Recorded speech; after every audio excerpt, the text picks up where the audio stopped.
This is SBR's Football Betting Daily.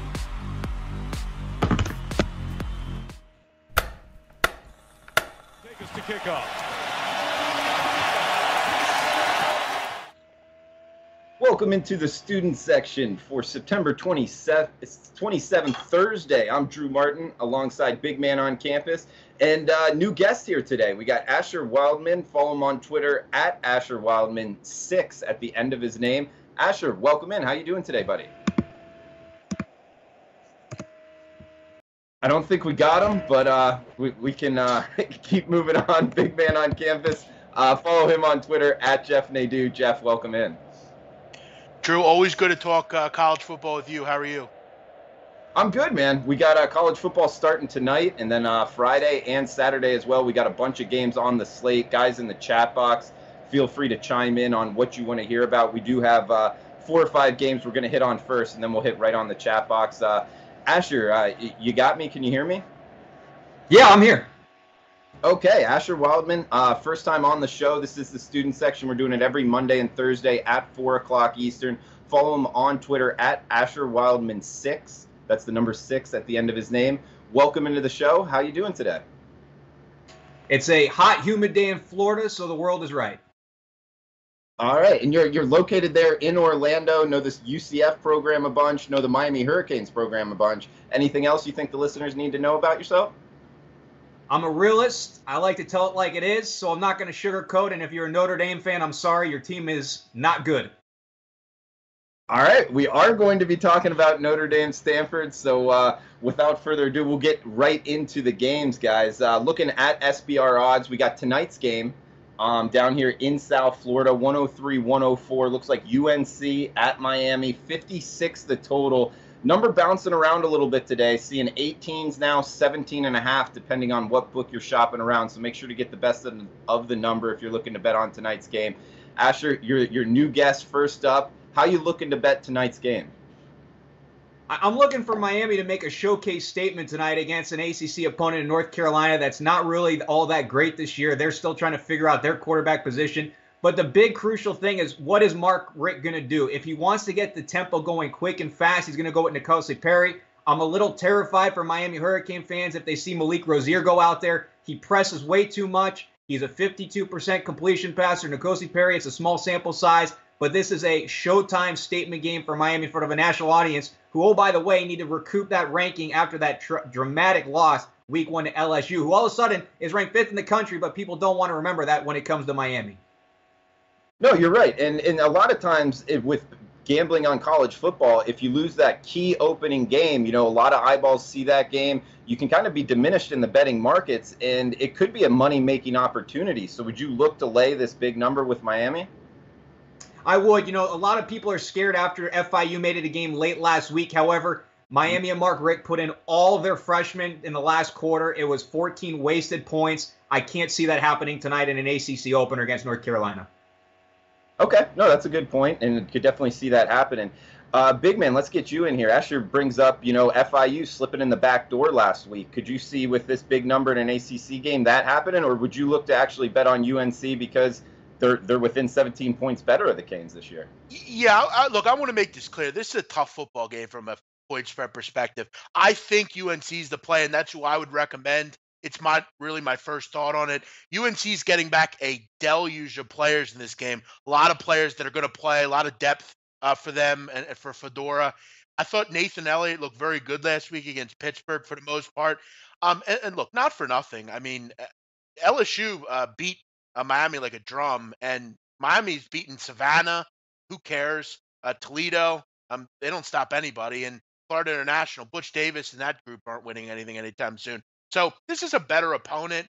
I think Asher makes an interesting point. This could be a statement game for them on national TV, but they do have Florida State next week in Miami, which is a big game for them. I don't know how much of a big game it is for us, but I think for them it's a big one. That's always a fun one. I think that the depth coming back is going to be nice for them. Amon Richards probably is not going to play for Miami in this game. And, I think Asher also makes a point of, if you see Rozier and you have UNC, you'd probably want to celebrate a little bit, but they have to go with Perry. Perry's a better player. And if you're Rick, you can't overlook that. I think it's too many points personally. I would side with UNC, but I'm not going to be personally betting on this. And guys, just so everyone knows, Asher's in the Orlando area, has been around the Miami program a bunch. I believe a UCF grad. And Perry, I believe, is from the Ocala area, which is right there, in close proximity of Orlando. Asher, have you followed this kid's career kind of in high school, and how do you think he will perform at the Division I level? So the big question with Perry was two things. One, would he understand a playbook at the college level? And two, could he understand the passing plays? He's from Ocala. It was a big surprise he actually chose Miami over the University of Florida. But look, the thing we've seen from Mark Richt's offense, whether it's been under Rozier or even that glimpse of Perry we had last week, his offense this first 4 games has been very vanilla. I mean, it looks like one sheet of paper. It's like Dave Wannstedt's Dolphins play calling. Run left, run right, run up the middle. Big man, are you having video issues? No, I think I think we lost Asher. Okay. That's what happens. First time guest. We'll try to probably get him back on talking with Federico, our producer right now. But I think we hit it pretty hard. He kind of liked he liked Miami the points, and big man, you're kind of liking UNC plus the points. Yeah, I would, gun to my head, I would take UNC, but this is a team that I've vilified. I don't know how good they really are. I thought they played kind of quite well against Cal in the first week. They didn't have anyone, and then they beat Pittsburgh as well. Getting these players back is obviously going to be important for them. I think they can hang within the number. Okay. And Asher, we lost you for a little bit there. Did you want to make any closing statements here with UNC Miami? It's one of those things where if I think you said it earlier, if Rozier is going to start, I'm celebrating if I bet North Carolina. If Perry comes out from the get-go, I'm celebrating if I put them. Yeah, I think we're having some connections issues with Asher there, so hopefully get that fixed. But we can move on down the line. 1-3-3, 1-3-4. We got Virginia Tech, Duke, staying in the ACC here. It looks like 50 the total. Duke now down to 4.5 at some shots, big man, -5 at others. You got any strong opinions here with the Hokies and Dukies? Well, I'd love to have an opinion on this game because these are interesting situations for these teams. I mean, Duke has looked terrific on defense. Tech coming out off that embarrassing loss. I thought, got to be honest, Drew, I thought that was one of the worst losses I've seen in some time. Old Dominion are a bad football team. They haven't looked good, and they go in and just crush the Hokies. But you look at the injury report in this game on offense, who's going to play for these teams? I mean, Daniel Jones already out for Duke. Josh Jackson out for Tech. Quentin Harris was injured in the UNC Central game. He might be out as well. Who's going to play quarterback for these two teams? You'd have Ryan Willis on one side, and you might have Harris on the other side. Both these teams, you would expect bounce back defensively from Tech. Bud Foster's defense gave up the most points they've ever given up to a really bad offense, Drew. Old Dominion are not good on offense. They struggled against Liberty and Charlotte and those kind of teams. Though I still have a problem because I feel like you're going to come back here and want to obviously right the wrongs of last week as a football team. I'm sure practice was difficult. I'm sure they're going to want to take the bad taste out of their mouth. Until I know who's going to play quarterback for these two teams, I really can't bet it. Duke are very good on defense, which I've had an issue with betting against them. So until I find out who the quarterbacks are and who's playing, I can't really make a decision on it. Yeah, we got Duke, Virginia Tech here. Duke hosting Virginia Tech, Asher. ESPN2, 7 p.m. Eastern kick. Some quarterback questions on both sides of the ball. How would you look to bet this one, Asher? This game terrifies me for several reasons. One, David Cutcliffe's traditionally a passing offense. This year, Duke relying heavily on the run. That's the one thing Virginia Tech has done well on defense this year, stop the run. They got burned by Old Dominion's passing game a week ago. Duke at home, it's not like there's a lot of history and tradition with Duke being a ranked team versus ranked opponents, unranked opponents. They typically always hover around 22, and then when they get there, they lose. And I just find it so hard to believe that Virginia Tech could lay such an egg against Old Dominion. New quarterback, you just kicked off the best player of your team. This one honestly just terrifies me. I'm like your buddy there. I'm staying away and avoiding this one because it's just such a hard read to figure out this Hokie team right now. Yeah, and a lot of times, the new quarterback comes in for the game for the injured starting quarterback and really doesn't perform well. But then after a week of practice, you'll a lot of times see him improve the next week. I'm not sure if this is the case, but big man, to come back at you at the Duke quarterback situation, do you think the kid that came in number 2 this year will get a chance to play, or is he not healthy enough? Have you read the latest news? From what I've seen, he's probable, Harris. But again, I mean, they haven't had the best luck this year with injuries.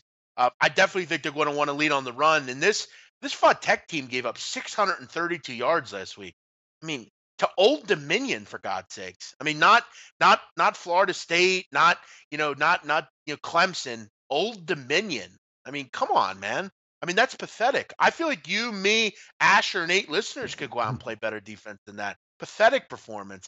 But I just imagine they'd want to come out here and right the wrong. They haven't been bad against the run, which he discussed. I feel like if Harris is in there, they're definitely going to sell out to stop the run. There's just way too many what ifs on this team right now on both teams. It's a difficult football game. All right, we'll keep moving down the list. We got a Big Ten matchup, arguably the biggest Big Ten game of the season. Definitely with all due respect to Stanford, Notre Dame, which we'll touch on a little later, the biggest game this weekend. Big man, we got Ohio State laying 3 now on the road. There are some 3.5s out there. It looks like 70 or 71 the total right now on SBR odds. Good one to shop around. On ABC, looks like 8 o'clock Eastern time. How would you look to bet Ohio State, Penn State? I'd look to bet on Ohio State here. Look, I live in the area. I hear constant Penn State garbage. Listen, I've gotten a lot of flack for it, and I'll admit it. I think this team is a fraud, and I think they're going to be frauded out in this game. This team lost a lot of talent last year. They beat up on a lot of bad teams so far. I mean, Kent State and Illinois, and you barely got by Appalachian State. They're going to get slapped in the face in this game, and I can't wait to see it. From a Penn State, kind of, I don't hate them. I don't really like to see them do well, frankly. This run defense is awful. They're giving up over 4.5 yards a carry. Illinois had their way with them last week on the ground, and I think Urban Meyer and that crew are licking their chops to get on the ground against this team. I think Dwayne Haskins is the second best quarterback in the country. I think he goes in and sends a message to Penn State. Finally, James Franklin is going to have to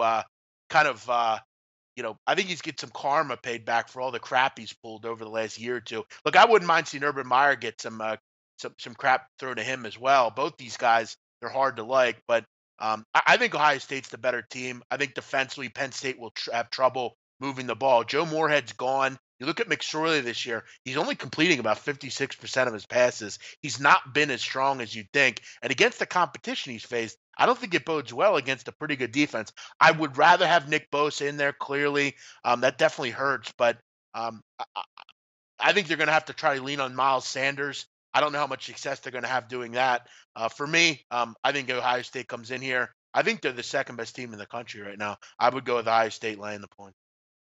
Yeah, good breakdown there. We also got Eric saying Penn State gets taken behind the woodshed in the chat box. No, that's a good take as well. The Ohio State rolls from Donald. Big man, I'll concentrate on Penn State defensively. They let up almost 250 rushing yards to Illinois. That's very alarming to me. Also needed overtime to get past a Sun Belt team in Appalachian State. I just see a lot of kind of question marks on them defensively. They only returned 3 starters off of last year's defense. So given their schedule that they've played, I could see it. I could see them being fraud. However, they are at home at night. The whole whiteout thing, you can still catch 3.5 right now at some sports books. How much do you put that into your handicap? Frankly, not that much. I mean, it's always hard to win on the road, clearly. But I mean, Ohio State knows how to play in big games. I mean, I don't think that's anything that they're not going to be prepared for. They've been there before. They played there before. These games have actually been quite close the last couple of years, but I think a lot of emphasis was put on a lot of what Penn State lost on offense. And they lost a lot of talent. You can't lose a guy like Joe Moorhead and expect to continue, but you're going to continue against the teams they played so far. Defensively, they lost some leaders. You've mentioned their inability at times to stop the run. Illinois can move the ball. What is Mike Weber going to do here? I have a concern about Penn State. I think they get found out in this game. If they can go and find a way to win this game, I'll admit I'll be totally wrong on Penn State, but the writing has been on the wall, and they look to be, all week. I've had the feeling that Ohio State's going to win by double digits, and I'm sticking to it.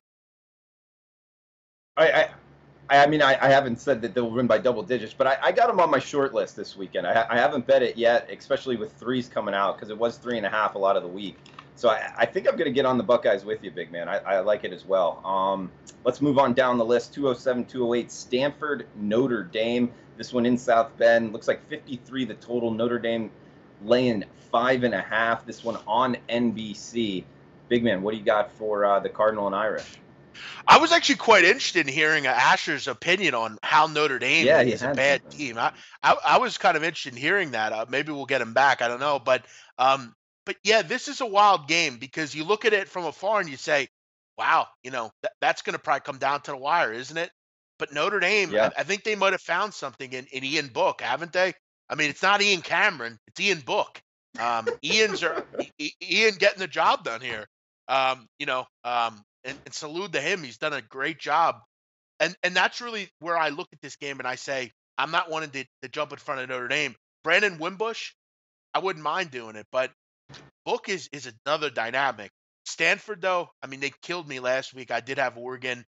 Stanford is a team that, I'll be honestly say, Drew, I've lost more money betting against that group for years on end. They just seem to always find a way, which is amazing.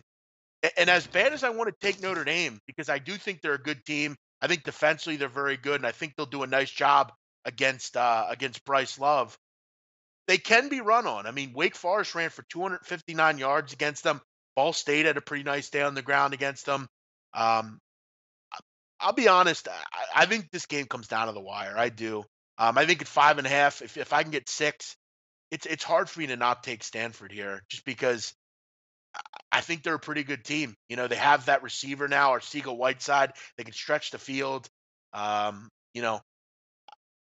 the public love Notre Dame, as we know. So, gun to my head, I'd take Stanford. Big man, so you bring up some questions with Notre Dame being able to stop the run. How do you think that fares against Stanford? Because I would actually say Stanford in the trenches this year isn't like the Stanford of old. I felt like Oregon was almost giving them, kind of going head to head with them. Maybe about even in terms of defensive line offense. It's a good point. I mean, I think finally Stanford was tested. I mean, they had trouble getting stops, and I think they will, because you don't have that standard Stanford line, that Harrison Phillips, the Solomon Thomas type players. You lost some secondary help last year. I mean, you look at the last few games. I mean, they've given up some yards through the air. I mean, Notre Dame, I think, will be able to move the ball. I'm looking at this total at 52. I think this is giving way too much respect to these defenses. I don't think Stanford's as good as defensively as people think. And Notre Dame, I think you can move the ball on them too. So, I mean, 52 seems a bit low to me. It kind of reminds me of that Washington State USC game last week. I mean, it just seems too low. If this was 57, I'm off it. But I could see like a 28-24 type of game here. 30-24. I think this game could find a way to get over the total. Yeah, I don't disagree with you. I like him to score points. And, we've talked about this a bunch on SBR. And in my opinion, the best way to win in this business is to find change. And when you can find that and take advantage before the marketplace does, that's how you can win some money. And I feel like Notre Dame, there's a lot of eyeballs on them, but they did change quarterbacks. The offense looks a lot better. So I think that there's actually value on Notre Dame laying this number. However, getting too close to a touchdown is something I would kind of pump the brakes on. But maybe the over, maybe Notre Dame minus 5.5. I kind of lean towards both of those sides. It's interesting because there's some great comments on the chat. I mean, Alex B. Smith checking in. What's up, brother? He's saying that he thinks the game comes down to a field goal, and that's kind of where I feel like it is. I think it's a pretty great game. One of those good, 7:30 games. Ray Williams is mentioning that Bryce Love forces you to go one-on-one with receivers, and that's where, by having a quarterback now, you can be more dynamic offensively. I think Stanford, I said early in the season, I thought they were an over team, and I think they're going to prove that kind of as the season goes on. They've only had 3 line games, and it was against opponents that struggle to move the ball. But I think you're going to see more games like last week as opposed to games, in the 20s. Okay. Yeah, good stuff. What's up, Alex Smith in the chat box? We got Dennis Cloak saying, did you guys talk about the game today? Yeah, we did. It's right at the beginning of the show, so when we post this show, it's right in the first minute of the show. That's it for the mandatory games for us, big man. You want to go down to the games you sent me? Start off in the Big Ten, Purdue, Nebraska. Looks like the Boilermakers laying 3.5 on the road, 57 the total. Big man, I have no interest in betting the Cornhuskers. Do you agree with me or not? Yeah, I don't have any huge interest in betting them either, but I do have interest in the total in this game. I don't think Nebraska is any good on defense. I think they've made that clear. Their pass defense is bad, and I think Purdue are pretty dynamic offensively. They finally figured out that if you throw the ball down the field, you can move the ball. David Blau's turned into a good quarterback. I really kind of felt this team was pretty good offensively when they went toe-to-toe with Missouri a couple weeks ago. I thought that was impressive. I mean, they didn't win the game, but they moved the ball down the field like any good offense would. Rondell Moore is a terrific player. They had 572 yards passing against Missouri. And you know what I've seen them do, Drew? They're selling What's out. that? They're not running the ball anymore. They're not running. They just aren't. They've had no success running the ball. I think they're going to throw the ball down the field against this Nebraska defense. I think a lot of people are saying to me, well, big man, you can't just have one team scoring, though you could last week. I think Nebraska is really at a point of no return. They have to go out and play well in this game. And I think they can. I don't look at Purdue. I'm not blown away by this defense either. This team's given up 26 points a game. I think they'll be willing to play in a shootout here. I think with Adrian Martinez back, and I heard him talk the other day, I heard Scott Frost talk the other day, I think this is your last stand. You got to find a way to try to win this game or stay in this game. I think that means offense. I think they're going to have to throw the ball downfield a little bit. I look at this game and I think it's played into the 60s. Purdue just really kind of at this point forces you to go up tempo. And Drew, when you're looking at overs, you obviously have to spend a lot more time on tempo. Tempo related stats, as you know, are very important to a total. But for me, what I look at nowadays is average drive time per minute. If you have teams in the 2.3, 2.4 minute, that kind of thing, you're going to have, more moving the ball down the field. Maybe it doesn't end in a touchdown. Nebraska has been very quick as far as drive time. Generally, their drives are quick. They move the ball pretty fast. You have to figure that's going to make sense. And they're going at almost over 2.5 plays per minute, which you generally want. You want more plays. That means more chances at offense, and they will throw the ball downfield. I think these offenses are dynamic. I think the game goes over.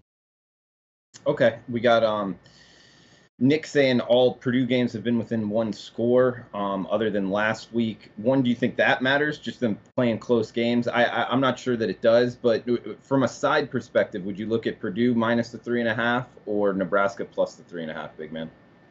Yeah, like I said, earlier, I do believe this is. If Nebraska loses this game, you almost can write off and say, well, I don't think we're going to make a bowl now. At least at 0-3, Drew, you can still say to yourself, all right, we can go, 7-4 the rest of the way or 6-4 the rest of the way, and we can get to a bowl game. You look at the schedule coming up, you get 2 straight road games. This is a game at home. I think you got to try to find a way to go for it here. You've been kind of called out in a way by some of your players, your coaches. I think it's time to kind of, if you're in Nebraska, you got to go for it here. They're at home. Lincoln has, a terrific home crowd. I'm not looking to. I think Nebraska plays pretty well in this game. Big man, let's head out to a late night game. This one will be fun to watch Saturday night. We got Oregon at Cal. Looks like Oregon, the Ducks laying -1 at Chris, -2 at Bookmaker, which is the Chris books, -1.5 at UWager, 58 the total. How are you looking about Oregon Cal? I'm looking to take Cal, and people are going to mention the numbers down at 2, which it definitely sucks. You definitely like to get that field goal, but I'm in every belief that Cal can win this game, and I look at this game from many different angles. I look at, first of all, that Oregon's off a deflating, really embarrassing loss. They had the game. They should have won. And now you got to go on the road. They failed to cover an 8 of 10 on the road. They're just not a focused football team right now. Now you got to go on the road and you have to take on a team, Drew, that I think are a terrific team against the spread. I think Cal really started to show teams that they're a good underdog bet. I think this is a swan song type of game for Wilcox. This guy has made this team a bettable team again. He's made them look good again. I think this is the kind of game Saturday night, in front of your fans. You're getting points. They did this last year to Washington State. They went in and kicked the shit out of the Cougars. You have a mentally soft Oregon football team right now against a team in Cal that's pretty good. I mean, they have a good offense, a good quarterback, a solid run game, and defensively they've been good. They're forcing turnovers. They forced 7 turnovers in the first 3 games. They're opportunistic, and you have a team in Oregon right now that can't hold on to the football, Drew. I mean, they've turned the ball over 5 times in the last 2 games, 8 turnovers in total this year. They're mentally weak to me right now, and I think Wilcox finds a way to get the job done here. They have a nice win against BYU in Utah. I think they're poised to upset Oregon here. Oregon seems to always have these games where they lose mentally. It kind of and the season kind of goes down the drain a little bit. Tony Brooks James is injured as well, the top running back for Oregon. I like Cal. I think their team is a dog that all year you have to take a look at in this conference. Yeah, you bring up some good points. They're also 5-1-1 their last 7 games ATS at home. They have been running under the radar, like you mentioned, kind of that defensive philosophy, tough team, good, well coached. But, what about the point, Oregon might still have more athletes at this point, with the program and everything. And they got the better quarterback in Herbert, kind of the next level type of guy. At under a field goal, you're betting on them to win the game outright, big man. So any of that kind of scare you to lay off of this? Yeah, I mean, it definitely scares you. But I think one thing we've learned about this conference is, sometimes, just playing harder, not making mistakes can get you the job done. Like I said, I'll go back to last year with Cal. They had a really good Washington State team coming in there. Luke Falk, I mean, they'd been bombing away, and, they shut them down. I mean, offensive lines are important. And I'll admit, I love Dylan Mitchell at receiver for Oregon. This is a really good offense, but I think Cal can score with them. I really do. Do we trust Oregon's defense? Is that something? I think the mental makeup right now is going to be difficult. And Drew, it might be crazy to believe, but Ross Bowers, the quarterback for Cal, actually has a better completion percentage than Herbert does. I think Cal's going to be pretty stingy in this game. I really believe that. I think the game is played in the 20s for each team. I'll go 28-24 Cal. Like that stat, that completion percentage stat, big man. This, Drew, is Cal's moment, I believe. I think Cal to take the next step as a football program. Remember how bad they were with Sonny Dykes? They couldn't even win with Jared Goff. That's how bad this group was. Davis Webb, couldn't win with him. You have a new coach, though, and in college football, it is all about the hire. If you do not have a good coach, you will not win. That's just how it goes. You can't win. They're more talented, sure, but this is a moment for Cal as a football program to take the next step. I think this is a big game for that school and for this team, and they can seize the moment here. So I'm going to go Cal. I think they're stingy in this game. Yeah, I don't disagree with you. I kind of looked towards Oregon, but I'm with you. I think they're a tough team. Watch out for this game. Ronald in the chat box, like it. BMOC and Drew have the best shows. Keep up the great work, gentlemen. There you go, BMOC. Thanks for that. Thanks, bro. Hey, I will say this also about the Pac-12 quickly, Drew. I almost wish that Cal was in the Pac-12 South because I think they could be a real sleeper in this conference.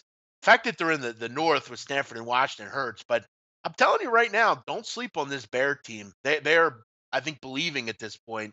But I appreciate the kind words. I always look forward to doing shows with you, Drew. It's fun. Yeah, you too, big man. Good stuff.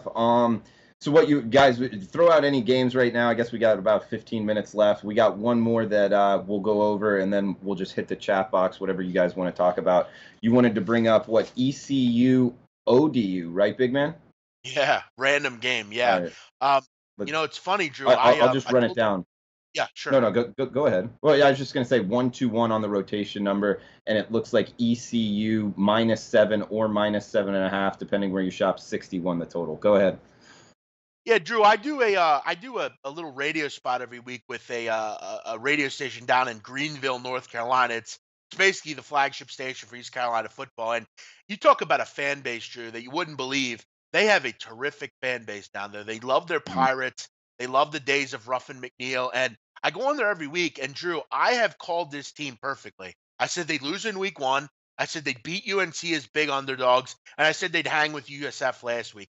I've been dead on the money with this team. But I'll tell you what, this is an interesting game because ECU, I like as a dog. But now you're laying points to a team that just kicked the hell out of Virginia Tech last week. I think Old Dominion's more of what we saw against Liberty and Charlotte as opposed to what they saw last week. I think it's just one of those games, Drew. Kind of like I look at it like this, Drew. If Virginia played UMBC 100 more times, do you think UMBC would ever pull that upset again? Not many, maybe 1 or 2. I don't know. But you would know better than me. But they had 12 threes in that game, and they shot 54%. They just shot the ball well. You can't sometimes beat a team. Sometimes a team just makes shots. And Old Dominion last week made every shot they took. They hit every big play. They hit everything on the ground. They were just great last week. I wonder, though, I think these teams are a little bit more correct as far as talent's concerned. I've actually been quite impressed with how good East Carolina's defense has been. They were one of the worst defensive teams in the country last year, and they figured it out a little bit. They've started to kind of see it. I think they could be a problem for Old Dominion. This is a letdown game. I mean, you win such a big game as a program. Look at what Liberty did, Drew. I mean, they kill Old Dominion, and then they go out and they've laid an egg since then. Old Dominion might do the same, but they are well coached. You think they'd be up for this one. It is kind of one of those border wars, Virginia against Carolina. I think it's a close game. I'm just not ready as a bettor to lay 7 points right now with East Carolina. They're a dog team. They're not a team I want to lay points with. And if I had to play it, I think Old Dominion can hang. I think it's a nice game. Actually, one of the better ones. I think it's a close one. Yeah, no, good breakdown there, big man. I that Liberty team, I can't figure them out. I usually like to get a betting angle on the teams making the jump. Like Georgia Southern when they did from FCS. I just couldn't do it with Liberty, and sure enough, yeah, they're all over the place, volatile as hell. Just quickly want to make the point. As always, people take everything I say literal. I was not comparing basketball and football. I was comparing the situation. I just think ODU would never play another game like that if they played Virginia Tech again. It was just one of those games. They couldn't miss. But we'll see. I'm like I said, I'm just not ready to has a better lay point to the team like East Carolina. Good stuff, big man. Guys, this is the student section, part of the football betting hour. We'll be here at 4 o'clock Eastern time every Thursday with Big Man on Campus, and Mondays as well. We got Jason Sharp chiming in the chat box. Texas Tech over 77. Of course, they're playing hosting West Virginia. I'll tell you, big man. I'll throw. What's that? Well, the number's down to 72. Jason Sharp, you gotta get SPR odds, bro. That number's down to 72. I'm not sure what number you're looking at. Drew, it's 72. Really? Yeah, down to 72. SBRodds.com. Check it out. I will tell you this, big man. The sharp side here, and that must have just moved today because I actually wrote down on my board here 74.5. It looks like held Oklahoma State to 0 points in the second half last week. Texas Tech. So defensively, they've kind of come on of late. I know you're not a big fan of the head coach there, but you think that defense kind of keeps going from week to week here? No, I'm not buying it. I'm not buying this defense is any good. I'm not. Because, Drew, here's what's going to happen in this game. It's going to turn out into a shootout pretty quick. And I've had it with not betting on West Virginia or Texas Tech overs because what has happened with Texas Tech? Here's what happened. I'm going to tell you what happened. They didn't give up any points to Lamar. That's why their numbers look so good. Who cares? I care more about Lamar Jackson than I care about Lamar football. You, me, and 9 listeners can score against the Cardinals. They're not any good. You threw up a goose egg there. Oklahoma State, okay. But here's the thing. Taylor Cornelius is a freshman. He's a young player. He's never played before. He still threw for 258 yards. They just couldn't find the end zone. I think that score was a little bit – I'm just not buying it. West Virginia is going to throw the ball. Neither of these teams want to run the ball. You look at offensively, Drew, passing offenses. Texas Tech has almost 30 yards more than any team in the country through the air. West Virginia, third. They chuck it around as well. I've seen these stories before in the pack or in the Big 12. Oh, they're gonna play defense. Or, oh, there's gonna be some wind in this game. And every time I see it, they're 58-48 or 59-50. Listen, if this game's 27-21, I'll look at this game, I'll grab a drink, and I'll say, you know what? Salud. It is what it is. I'm not buying it. I've seen Texas Tech before. I've seen this song and dance, and I've seen them just get shredded every time on defense. You have two good offenses. Two offenses are going to move the ball. But it's interesting, Drew. I saw a stat that since 2005, games with a total of 70 or more, they're actually almost even as far as over-unders are concerned. So you don't really have a lot there. But when both Big 12s teams enter the season averaging 40 plus or more a game, the over is 26-13 as well. So listen, I'm banking over here. I don't buy Texas Tech. I don't.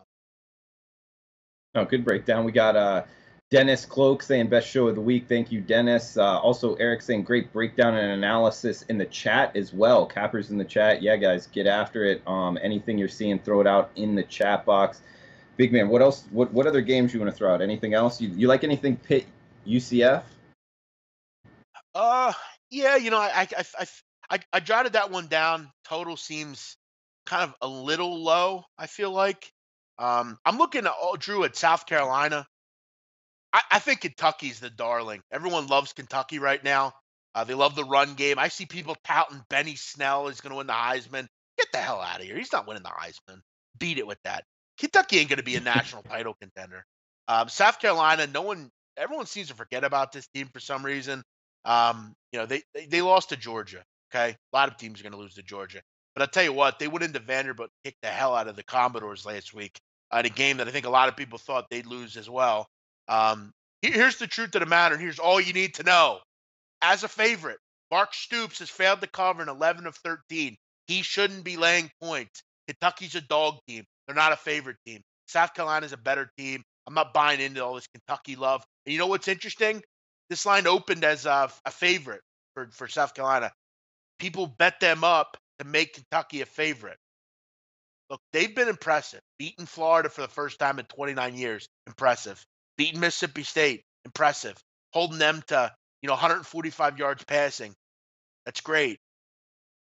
I'm just not ready to believe that they can do what they did last week. I think South Carolina is worth a look here. I have no interest in Mark Stoops as a favorite. Big man, the coaching angle here. Muschamp, one of the best defensive minds in the country. I think Florida pulled the trigger too much on him. I'm a Muschamp fan. However, I'm not sure that they have too much of a coaching advantage. Do you know who's tied for the second longest tenured coach in the SEC? Mark Stoops. Yeah, Mark Stoops and Gus Malzahn at, I believe, 6 years. And in order to keep a job that long. Yeah, go ahead. What's that?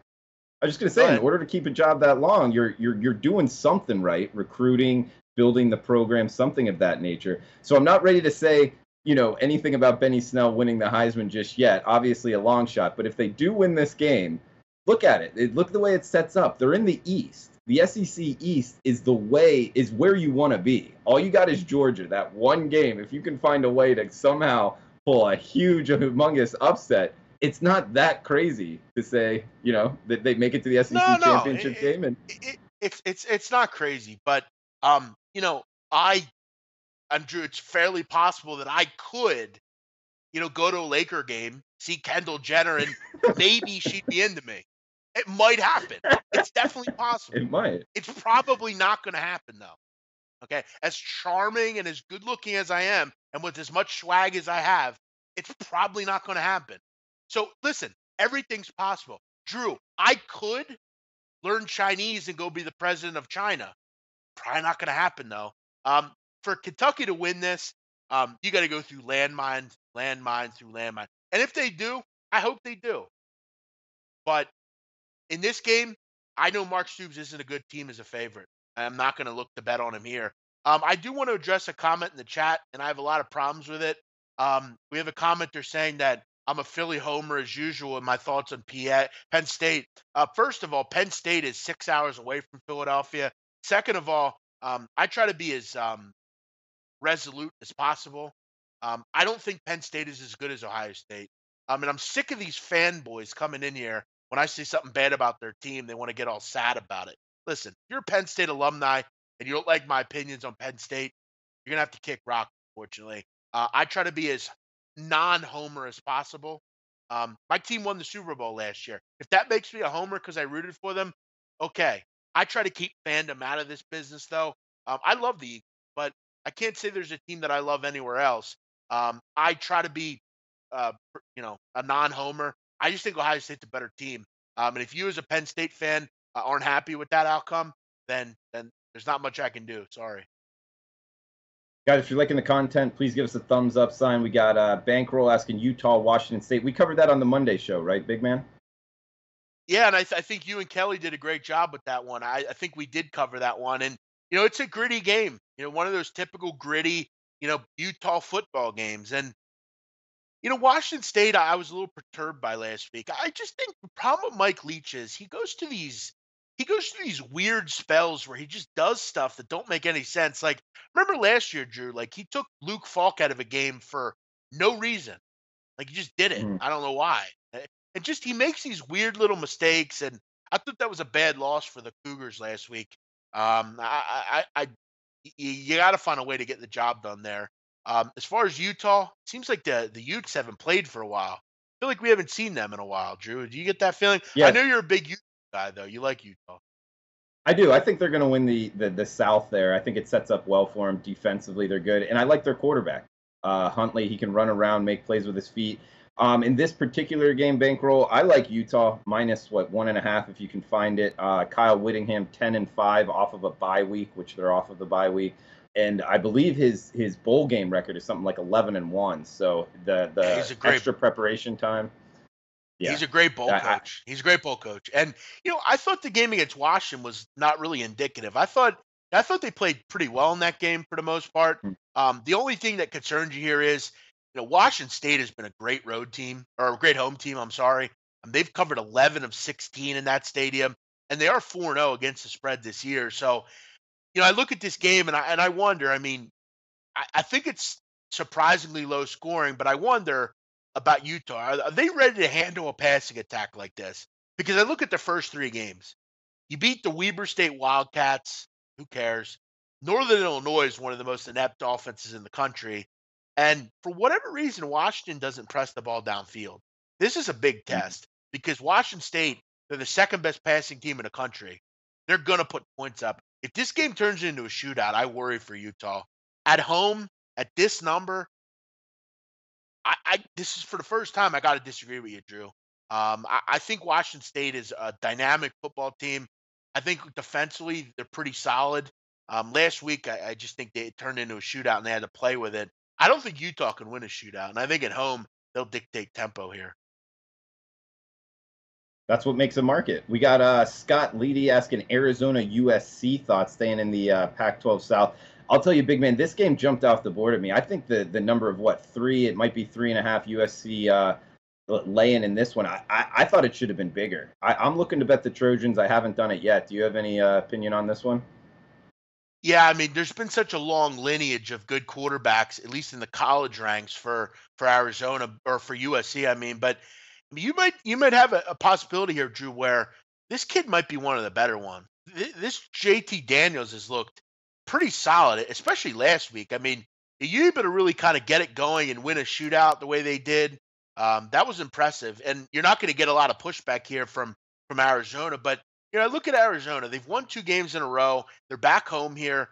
This is a big game for this team. I mean, it's a team that's beaten up on them the last couple of years. USC's failed to cover in all 4 games this year. I saw Khalil Tate move the ball around last week through his legs, which is obviously a good thing. To me, it looks kind of trappy, frankly. I think Arizona, they might have one last stand in them. I think Sumlin really starting to realize that he needs to let Khalil Tate do his thing and stay out of it. Let Noel Mazzoni and him kind of handle this offense. Stay out of it, Sumlin. I'm not ready to believe in USC defensively either. I think it could turn into a bit of a higher scoring game, but it does look to me a bit trappy, Drew. I think Arizona is ready to go in this game. It wouldn't surprise if it's close. I mean, you saw that good game from USC last week, but the truth of the matter is they struggled to win the game. They were down most of it. They got crushed by Texas. They couldn't move the ball against Stanford, and they beat UNLV. Who cares? Um, this game looks trappy to me. Yeah, I thought Washington State kind of should have won that game. So I agree with you. I just feel like athlete-wise, athlete for athlete, USC is the better team. So it makes me think We've literally that's the side. we've literally talked about every Pac-12 game. I think. Doesn't Huh. seem like All right, well, we got Shep asking to get some SEC talk, so we can go there. Hey, but Drew, the before one we that, do, yeah, quickly, I got to ask you about this game. 205, 206. Who the hell is betting on San Jose State? This number's come down all week. And so why is not that bad in California? I mean, I know they're not good in the contiguous United States generally, but I mean the Spartans are a bad team. yeah, you got to watch out here though, big man, because Hawaii. I believe they fly to LAX every single time, right? And they leave Sure. all their equipment in LA. So any game on the mainland, they have to go there first and then to the destination. So unless they're playing in LA, I believe they have to get on 2 planes. Do you know if that's true or not? It's a good question. I'd actually have to look into that, but I mean, they do it frequently. I mean, it's not like they're going to like Ithaca, New York, or like Athens, Ohio. I mean, they're going to they're not going too far. I just don't really understand this. I know San Jose could maybe surprise here, but I mean, do you really want to step in front of Hawaii? I don't No, really believe I it. lost on them against Army though, so I'm back to 1-1 on the Rainbows. I still Yeah, I think I'm shit going to the bet bed them at though. that with that total last week. Duquesne actually did what I thought they would. They scored in the 20s. Fucking Hawaii's going too slow. You got to go quicker. Listen, at 10 though, I mean, you're starting to get to the point now where you're only going to win by 10 against San Jose. I don't know. This looks like a nice one for the Rainbows here. Yeah, San Jose, they're horrible. Huh? I actually haven't seen them play this year. Have you? Yeah, they're bad. I mean, they're down to the level of like I penciled them in with like yeah, those kind of they're pretty bad. All right. They have no offense to speak of. They're given up 39 points a game. I mean, they lost to Cal Davis, for Christ's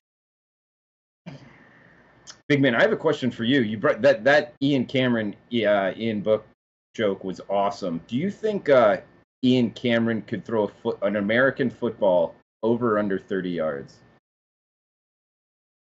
I don't think he'd get anywhere close. I think Ian Cameron, and I love the kid to death. I really do. But he doesn't come across to me as an athletic kind of guy. Me, I'm kind of a bigger guy, but I think I'm actually more athletic than you think. I mean, if you've seen some of my workout stuff, I can actually do a lot of stuff. I can lift Yeah, a lot. Actually, when I was a kid, Drew, this is a true story. You might not ever believe this, but when I was a kid, I played quarterback in like midgets when I was young, and I could yeah, throw. One time, my friends and I, we were just screwing around with like stuff, and we got a thing of eggs from one of the stores, and we tried to see if we could throw an egg from one city block to another. And in South Philly, there's like little streets, and you can throw. It's not really that far. It's probably like a half a block maybe. And I once threw an egg the whole block. I threw it like that whole way. It was far. Um, but I mean, throwing a football is tough. I mean, it's a especially if you don't have great big hands. That was kind of my problem. I never really grew, and my hands are pretty small for the most part. But yeah, I don't know. I don't think he could. I would be under the impression he couldn't even kick a ball 50 yards, but I mean that's just me. I would probably say no to that. Do you? yeah. I don't know. I'd probably lean no if you made me make a bet, but I'm not sure. Maybe he has some background in throwing the ball around with some friends or something. I don't know. It'd be a fun one to watch. It'd be entertaining to watch. Yeah, I'd Hey, like we to got to see get that. If I ever run into him. yeah, we'll bring a football next time we're in Vegas. Sure. All right, we had some SEC questions. The one that kind of caught my eye, I think Florida's walking into a buzzsaw here, and they're going to get blown out by Mississippi State. What do you think? Yeah, yeah, I could see it. I mean, Mississippi State seems a bit pissed off. I will say though, Florida's defense is good, man. I mean, that secondary is. I mean, you got to point out that as far as cornerbacks and safeties are concerned, they might have turned out the most impressive list over the last couple of years. Them and LSU are terrific as far as defensive backs. Um, yeah, that's a tough one because Mississippi State obviously off a loss. I love their offense, and I wonder if this game turns into a shootout. Can Florida play that kind of game? Um, putting up 47 against Tennessee, that's not that difficult. Their offenses look better. I mean, they put up 40 or more in 3 different games this year, so that's a little bit maybe hard to believe just because they haven't played great teams, but yeah, I think Mississippi State could lay it to them. I also have an interesting point on that old Miss LSU game. I, I gotta say, like Mississippi, I like. I mean, I think they're Tamu's a great quarterback, but I think this team's all over the place. I mean, I know they beat Texas Tech, but if they should have lost. They were down at halftime to Southern Illinois. I mean, they got killed by Alabama, and they had a lot of trouble against Kent last week in the first half. There were a couple rain delays in that game. Um, I think LSU with a new quarterback, this defense, that's a fascinating game because it's a clash in styles, which kind of make it unbettable for me. But I mean, I thought this game would be up towards more like 14. I mean, you're looking at 11 right now. Mississippi's getting some respect. I mean, this team really haven't been very impressive. Big man, talk about trap games. I think Auburn has a trap game against Southern Miss. Southern Miss can play some defense. Auburn, usually in these spots, in between sandwich spots, in between SEC games, usually doesn't impress very much. You got anything on maybe Southern Miss, what, plus 26 or 27? Yeah, you look at Auburn. I mean, this is a down spot in your schedule. I mean, you've had a couple here. You saw last week at La Tech. I mean, they hung around against LSU. Jay Hobson's a good Yeah. coach down at Southern Miss. He's had some good quarterbacks over the years. Nick Mullins and guys like that. And the quarterback this year, Keon Howard. They got rid of him, and I think this kid Jack Abrahams looked pretty good. I mean, 428 yards last week against Rice. What'd you say the number is? Um, I believe it was 26 earlier, Yeah, 27. for me, I'd have to get 4 touchdowns. That would be kind of my look on this one. Your Southern Miss is struggling against the run. Let's just say that. I mean, against Rice and UL Monroe, they allowed 5 yards of carry. So, I mean, this might be a sneaky high scoring game actually. I mean, because if this game is 30-point game late, I mean, you could get some real nice garbage time scores in this game. You have a total here of 52 and a half. That might be a little too low in this game. Auburn should be able to do whatever they want on the ground in this game. And that could get ugly against a SEC opponent. Could be like a, I don't know, 41-17, 41-20 type of game. Big man, one more SEC one. Lafayette, what, 48.5 versus Alabama? I think Alabama games are getting out of hand. I mean, near 50 points now. In Lafayette, they're a middle-tier Sun Belt team. They got some athletes, some 2- and 3-star guys on the roster. Think there's any value either way in Lafayette, Alabama? I hear your point on that, but here's the thing about UL Lafayette. I mean, the Sun Belt is arguably the worst conference in the country, as far as like talent's concerned. There's only 130 teams, so you got to start kind of identifying a team. And to me, the Sun Belt is the worst conference as far as pure talent. I mean, you look at the fact that Mississippi State beat Lafayette by 46. This team lost to Coastal Carolina. Their only win is coming against Grambling State. Billy Napier's trying to build a program down there. This isn't Troy though. This isn't Arkansas State. Um, you know, I'm not really. Generally Nick will let off on teams like this, but he'll kind of pull off the dogs, if you will. But I mean, Alabama scored 50 plus 3 different times this year, and the only reason they didn't score 50 in the last game they played is because they played a pretty good team. Um, Listen, it's Alabama or pass. I mean, these games are tough though because you're really just banking on you're hoping Alabama can get to like 56 plus because then that late touchdown won't hurt you. But I mean, let me ask you, Drew. You have to ask yourself: do you think Lafayette can score? I don't know, 10 points in this game? No, I think they could score one time, like a touchdown or something. But I think if you think they could score one time, it'd probably be in your best interest to take Alabama, because I mean Alabama's going to score 50, plus. So yeah, I don't know. It could be a 51 nothing. I wouldn't be surprised. I mean, do you really want to sit on the edge of your seat with Alabama? And that's really what you have to do right now. Um, this team did lose to Coastal Carolina, so yeah, I wouldn't be running to the window to bet against Alabama.